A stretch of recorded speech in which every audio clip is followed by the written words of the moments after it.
Hi guys! Good morning, good afternoon, good evening sa anuman pong oras ninyo pinapanood ang ating lecture. Okay, so hindi po ako magpa-vlog ngayon, no? But today, I'm gonna share to you our lecture on the health information system. So, last meeting, natutunan nga po natin ang overview ng health information system.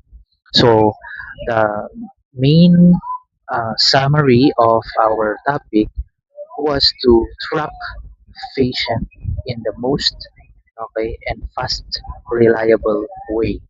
Okay, so using LIS or laboratory information system, we are able to uh, figure out and find patients with their results clustered, okay, in a computer. So gayon yung sinasabi ko na pagka meron ng magpapa-phlebotomy, halimbawa mayroong pong pasyente, no? In the context of medical laboratory science, no? Kailangan mong i-encode lahat ng mga patient information, even the requisition form. There should have a register number, no, in the receipt part. And then after that, you're gonna give the requisition form inside the laboratory for them to process. And after all the pre-analytical phase, the phase analytical phase, and also the post-analytical phase, no, we will do the same thing. We'll encode everything.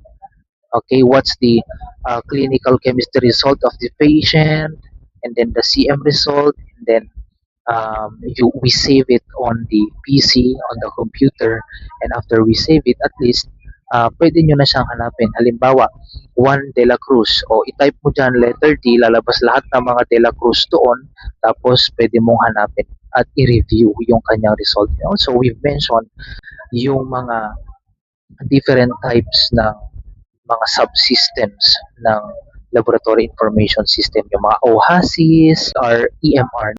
Mahalaga po ito sa course natin at sa profession natin, no, bilang mga future medtechs.